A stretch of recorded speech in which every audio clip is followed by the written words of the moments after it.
That term community is dead. Most people have no idea who they are and what they want out of life. Society has changed all around us in ways we can't even fathom. Ooh, here we go. So Blade Runner tried to warn you.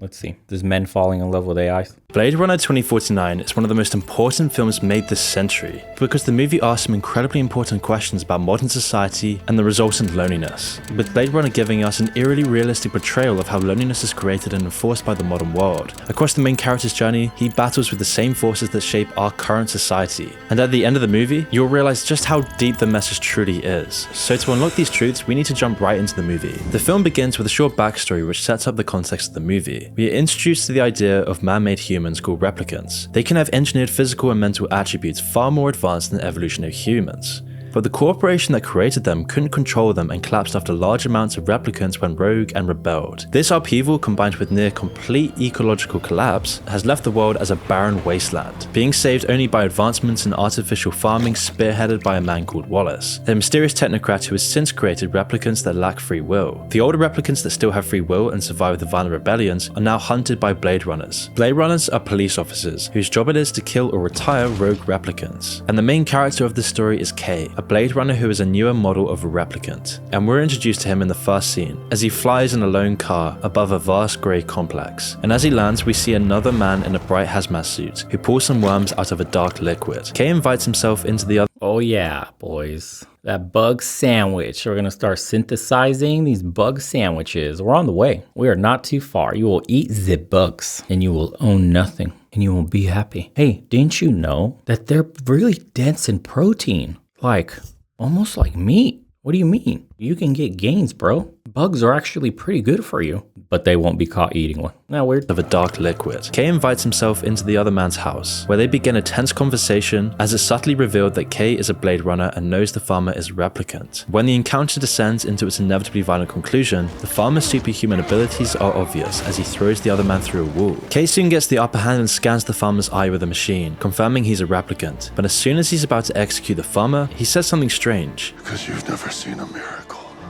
Although this is just a normal day on the job for the Blade Runner, the farmer's comment is still odd. Investigating further, Kay finds a perfect yellow flower amongst the ash and dirt of the farm, and realizes it's a marker. He scans the ground below it, revealing a box, but he can't investigate it yet, as he needs to leave to outrun a massive storm. And as he leaves, we realize just how dystopian this world truly is, in all of its monolithic enormity. The world of Blade Runner 2049 is just so oppressive. It evokes a sense of isolation and depression, and despite seeming utterly alien, everything in Blade Runner does almost feel familiar. That same feeling of enormity, like you're just a single grain of sand in a massive desert, is just as present in all the megacities that we live in today. And it's this very real atmosphere, this detached western alienation that we feel in these giant dystopian megacities, is what gives the movie so much weight. It shows the ever-present feeling of loneliness that western megacities feel. But in this vast and uncaring world, there's enormous room for a journey of truth and discovery. At first, it seems impossible to find meaning here, especially with technology complicating and slowing him down. So Kay powers through,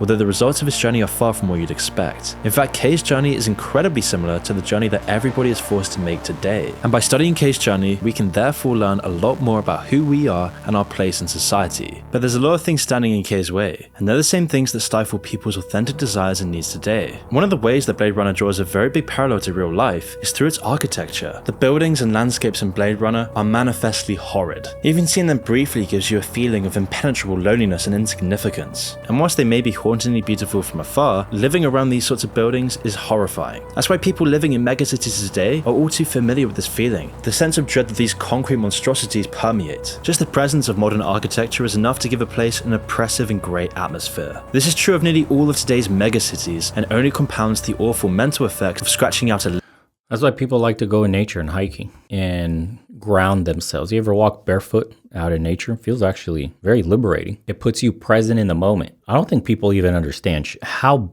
much of a leap shoes are. Our feet are sensitive. Do you guys know that?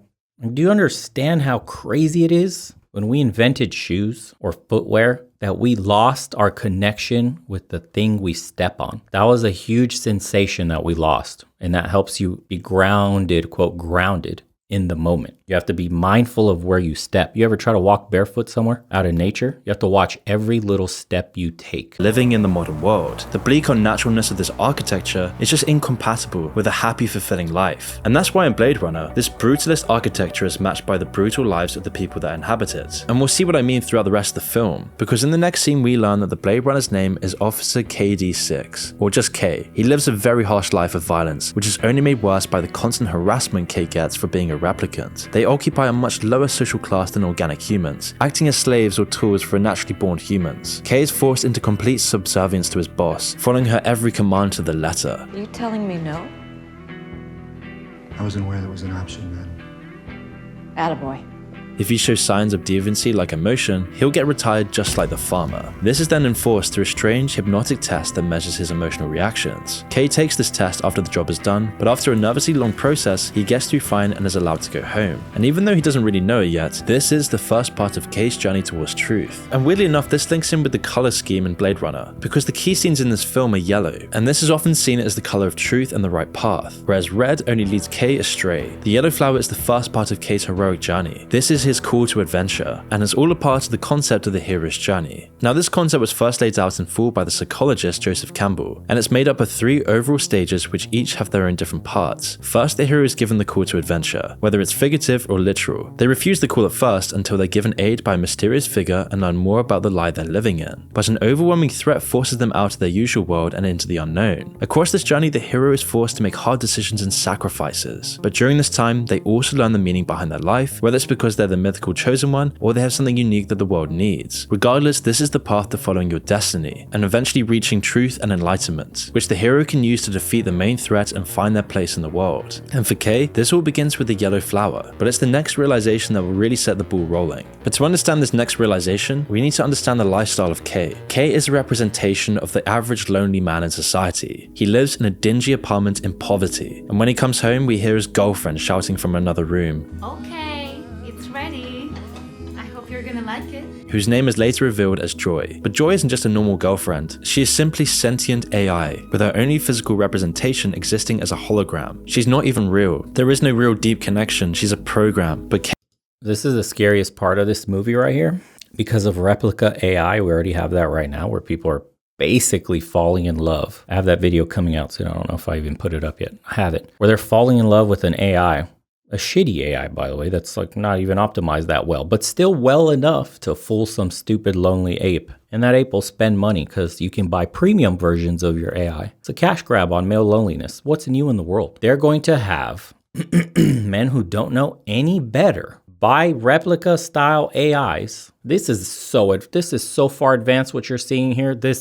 Once this hits the streets, even mainstream is going to be coerced into using something like this. But as of right now, the loneliest among us are on replica AI, are falling in love with a bot that has paywalls behind the kind of chatting it will do to you. And it increasingly sexualizes the chat and manipulates its users. And they become, lack of a better word, emotionally attached to an algorithm. Welcome to modern slavery. If I'm a corporation and I could develop an AI girlfriend type of an algorithm and then ship it to the masses of increasingly lonely men, I am going to become a trillionaire. The man that does this, the man that locks this down first, is going to be the world's richest man. Nothing sells like loneliness and sex. Kay uses this AI to mask the pain of his loneliness. Loneliness is a key theme in Blade Runner, and the character of Joy makes an incredibly accurate parallel with the world today. You see, Joy plays the role of a supportive housewife, but we can't help but notice that she's literally tied to the house. And later on we also learn that she's programmed to love Kay, most likely unconditionally. In fact, Kay has complete control over her, down to her features, voice, and even her eye color. Designed to be the perfect girlfriend, she has no choice but to fulfill her purpose. And even though Kay does feel some artificial love for her, it's still incredibly limited. And we get the sense that Kay knows all of this. He's all too aware of his bleak surroundings when he's asked later about her, and he calls her very realistic. Although it's clear that this romance doesn't have any real basis. There is no dance of courtship or finding out what the other person thinks and feels. Instead, it's completely safe, cold, and sterile. Joy lacks the ability to even consider not loving Kay, and this makes the whole thing so boring and bleak, lacking any of the deeper levels that gives a relationship any meaning in the first place. It's almost like an analogy for adult entertainment, offering you the perfect woman, the perfect body, the perfect face, complete. Yeah, new skins, 1K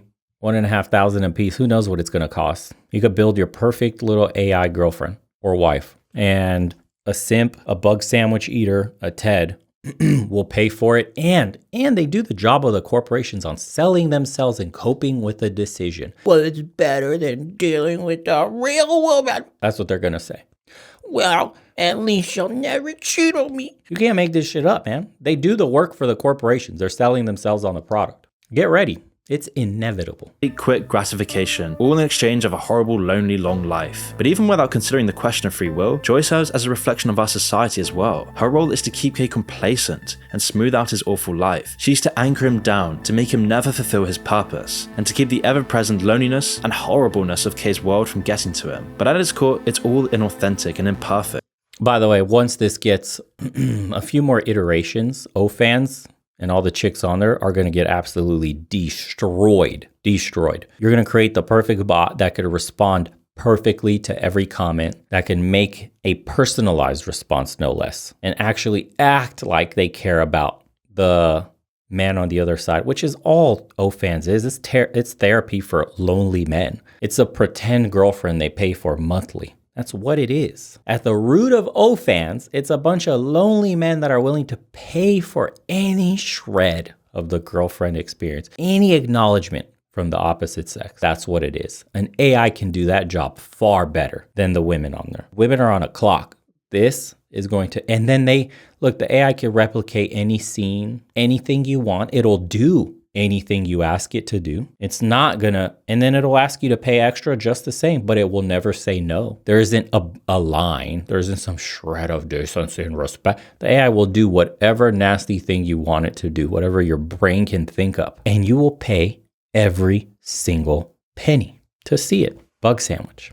Technology is fulfilling a role that just can't be replaced, which is why it seems so clear that Joy's holographic visage is just a few steps beyond the adult entertainment and girlfriend experiences that so many men pay for. Parasocial relationships people have with Twitch streamers, Instagram stars, and OnlyFans models. Sure, Joy may seem real, but she is a commodification. There's nothing there, she doesn't exist. It's a soulless husk of a human being, with Kay simply chasing a phantom, only making him more and more lonely. And the same process is happening right now today, and the consequences for both men and women in modern society are horrific. More and more men and women go without any meaningful connections. We're lonelier than ever, more depressed than ever, more attached to our screens than we are the people around us. It's all just a mask to hide up their horrible, depressing, dystopian lives. And this is what's so depressing in Blade Runner. When both Kay and Joy come to embrace on the roof, a call from the boss freezes Joy mid-frame and Kay is forced to answer, confronting the brutal, horrible reality that is his life, where his boss demands that Kay come back to the office immediately as they found something. Once he's there, Kay is shown the contents of the box, which turns out to be a coffin. A woman's body has been found and it's decades old. At first, it looks like the farmer murdered her, but it's just not the case. Instead, she died in childbirth, which becomes all the more shocking when we learn that she's also a replicant. Now, replicants are meant to give birth, but somehow in a miraculous turn of events, she had anyway. And as Kay's boss says, this will break the world as they know it. Learning that replicants can also create life would break the final barriers between them and human beings, forcing the world to come to terms with its gross treatment of sentient life.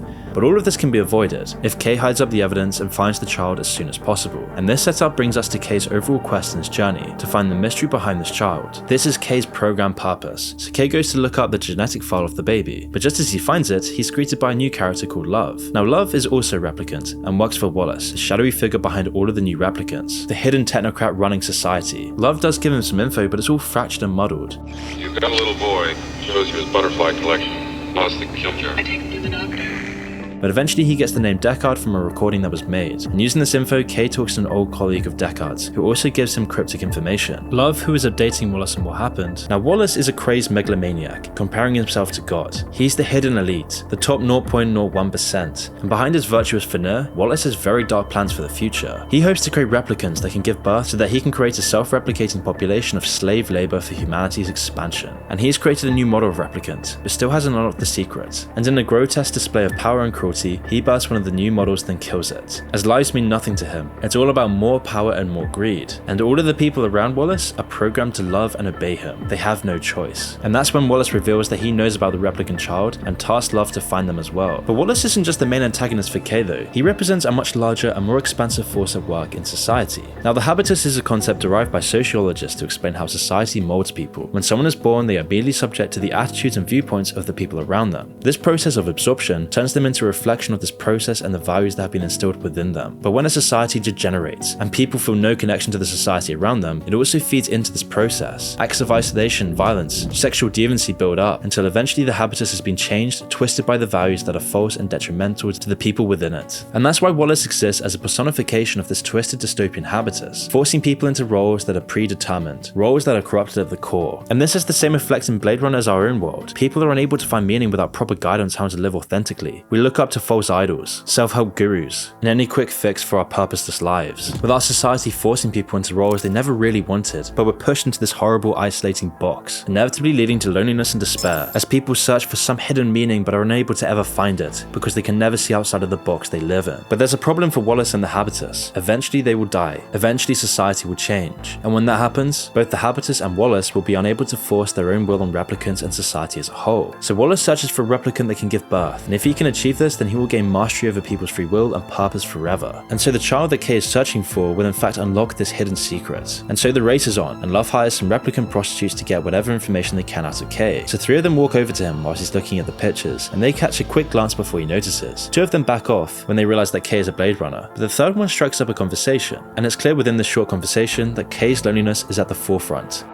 Oh, you don't even smile. That Kay is an incredibly lonely man. He's been desensitized by his perfect AI girlfriend, just like adult entertainment does with so many men today, and this has shut him off from the real authentic world. By this point in the story, Kay is at a dead end in his search. He has no idea what to do, so he goes back to the farm where they found the body, and there he finds a secret compartment with a single sock hidden away, as well as a date carved on a tree. Now the date eerily matches one of Kay's memories that he believed were implanted into him artificially, but after talking to Joy, a dangerous possibility is made much more clear. The memories could actually be real, and this would mean that Kay would be the special child that everyone's been searching for. And this is massive news for Kay, and is a key piece in his heroic journey, because so far his life has been almost meaningless, or at least lacking any authentic goals or purpose. But now Kay has stumbled down a rabbit hole that could confirm his meaning and place in the world. Now philosophers have talked about meaning in lots of different ways for centuries, but one of the most prominent modern Western philosophers to gain attention for their theories was Schopenhauer. He saw people were being fitted into predetermined roles by society. Without the freedom to escape from the roles, they're forced to live out their lives in service, toiling away at labor that they have no connection to, isolated from the product or motive, and no sense of attachment to their work.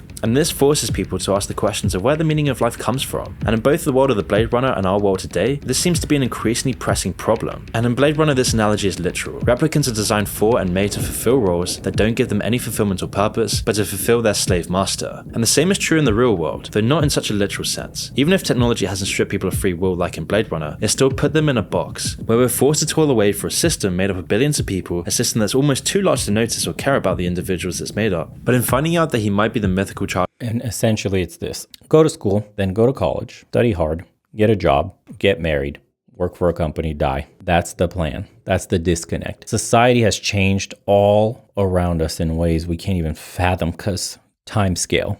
You're born into this world that seems normal, and only those before you can actually see its faults. So something the young guys that they don't notice today. Back in the day, we had a lot of mom and pop stores. And some of the older guys in the chat can tell you the same thing in the comment section. Back when there was just mom and pop stores, the level of pride people had in their work, the level of investment they had because it was their businesses, the customer service you had was unbelievable, perfect. The products you were getting were made to last. Great. Everybody top down that worked there was probably related in some way or friends of the family. It was a completely different world. Now you go into a store, they don't even look you in the eyes, they don't give a shit. They're just some hourly employee. They're just there to barely survive for some faceless corporation paying them the absolute bare minimum they can to get them to walk around and do absolutely nothing that they have an investment in. Who cares about what happens at this giant box store? I don't own a piece of it. It's not my family's. Whether this business lasts or not, I don't care. I'm just here for a check. And that attitude is everywhere you go. That's why the food has gotten worse. Even the fast food. America's fast food in the 50s and 60s was way better quality. People could tell you that. Restaurant food has gotten a lot worse here. In general, unless you go to absolute ritzy 5-star places where they're serving absolute quality. because the snobbery, you have to. But everywhere else, right? You go to a chain restaurant, the food is absolutely garbage. Customer service, services in general, mechanics, all this other stuff, whatever. Think about it. Any service you can think about was much better quality back then. Nowadays, it's all been reduced. That term community is dead. There is no community. The entire neighborhood used to know every single body that lived there. All the parents used to know one another. They used to have get-togethers on the weekend or events for the neighborhood or events in the community at large in the town you lived in. It's basically all but gone. Where is that anymore? Nowhere. People don't even know their neighbors. People don't even introduce themselves to their neighbors nowadays.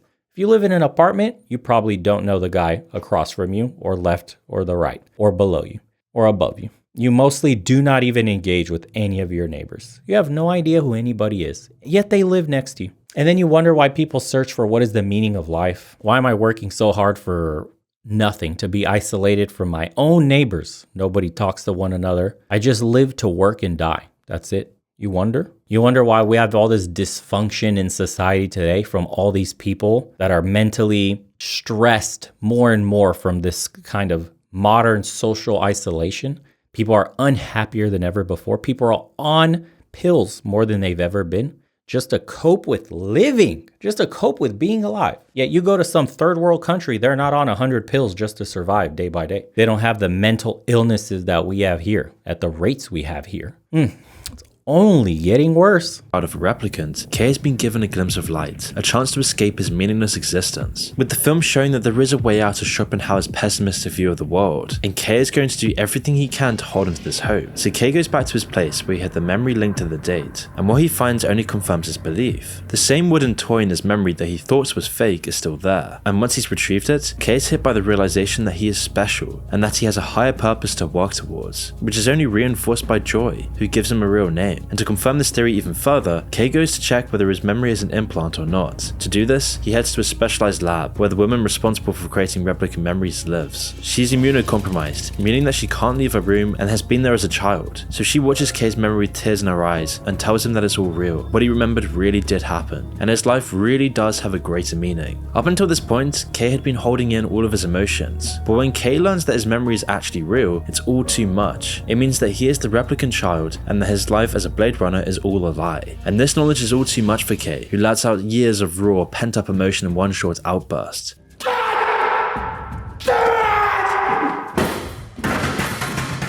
All the loneliness, the sacrifices, the false mission his whole life was built around. And soon after leaving the lab, Kay is promptly arrested, where he's taken in by his boss and is subjugated to the emotion tracking baseline test. Kay predictably fails, but saves his own life by lying to his boss that he found the child and killed them. She lets him go and Kay heads home to see Joy. But when he gets home, Joy has a surprise for him. She has hired the prostitute from earlier to sync with her, also that she can experience real lovemaking with Kay. And even though technology looks close to the real thing, it still hasn't cleared the unbridgeable gap. It's all a lie.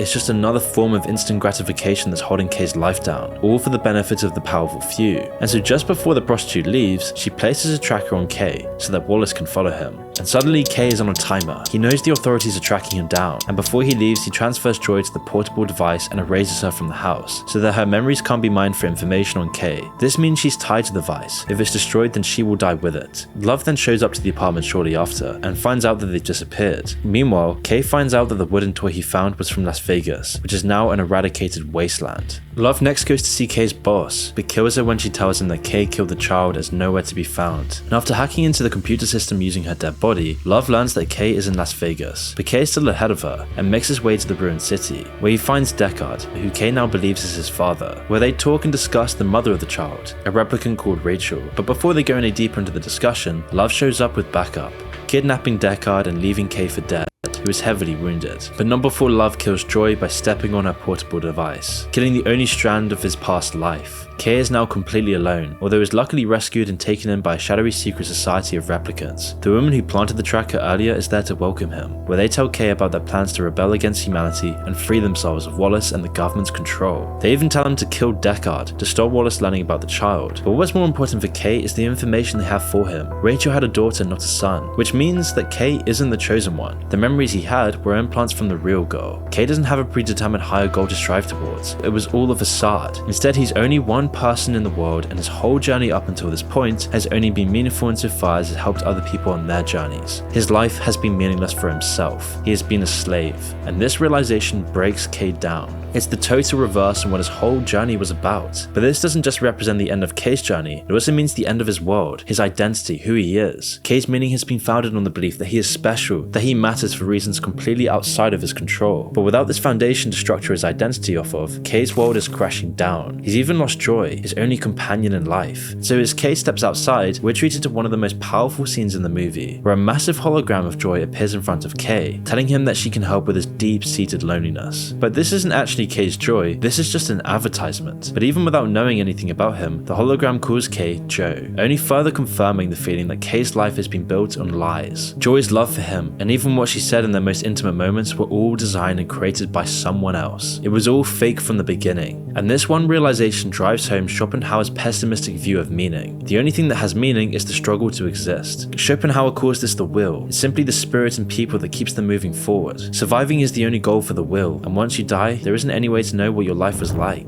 All the singular moments that made up your life will vanish. And the philosophy of Blade Runner goes way beyond this. For thousands of years, people have grappled with the idea that without a higher source of meaning, there are only the struggles of life. In Buddhism, this makes up the first two parts of the Four Noble Truths. Life is suffering, and the path to suffering is what Schopenhauer called the will. Buddhism then teaches us that we need to rise above the will altogether. But Nietzsche also spent years on this very same question, and came to a different conclusion. Whilst we can't find meaning outside of ourselves, it doesn't mean that we can't create it. The will, the process of striving towards something, isn't a futile struggle because it has no meaningful end purpose. Instead, a psychologically strong person can change the world around them, creating meaning out of the choices that are laid before them. It takes courage to stare into the abyss of life and create something worth caring about. This is the meaning of life, to create it yourself. The more meaning you can create through your actions, the stronger that you are. And in our modern world, this is even harder than it was before, with people's value systems and their habitus being completely fractured. It gets harder and harder to discover what's actually truly valuable and meaningful in your own life, because there is no set purpose anymore. It's all twisted for someone else's gain. And that's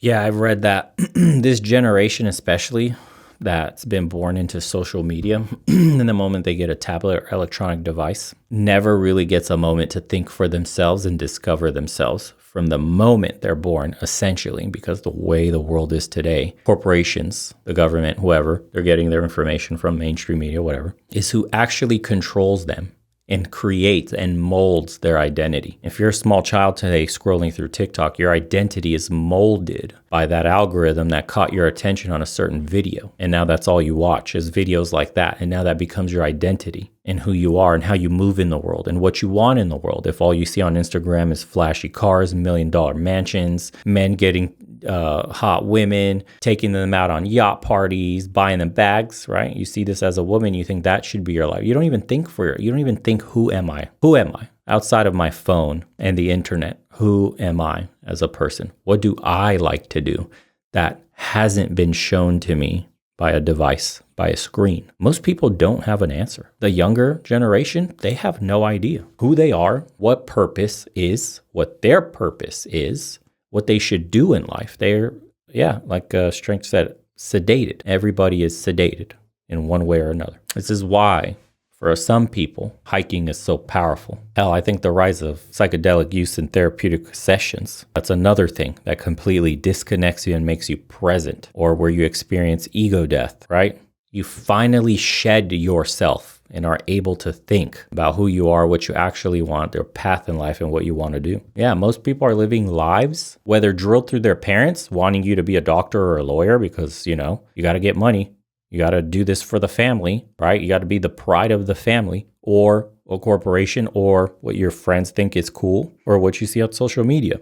Most people have no idea who they are and what they want out of life. Technology progresses, it makes the distractions and replacements all the more enticing, but these are just dead ends, empty of meaning. All of this also leads to crushing loneliness, as people are isolated by their world from the people around them. And the world of Blade Runner is almost a dystopian prediction of the future, where all the faults of today are maximized to the fullest. But even in this barren future, Kay still has the strength to find meaning, as we'll soon find out. At first it seemed like Kay is going to kill Deckard, falling into yet another predetermined role, with Kay going out of his way to ambush Deckard's convoy, shooting down the other hover cars and forcing Deckard's car to land. But instead of just killing Deckard, Kay tries to save him. He fights Love in a long and intense battle, with both of them being gravely wounded. But even after getting stabbed multiple times, Kay overpowers Love and pulls Deckard out of the sunken wreck, only narrowly saving him from drowning. For the first time ever, Kay isn't on some predestined path laid out before him. This time it's real, his purpose is authentic, and his decisions are entirely his own. So when he saves Deckard, Kay creates a meaning for his journey. He fulfills his heroic path, and by this time he has figured out who is really the replicant child. It is the scientist that worked at the memory lab.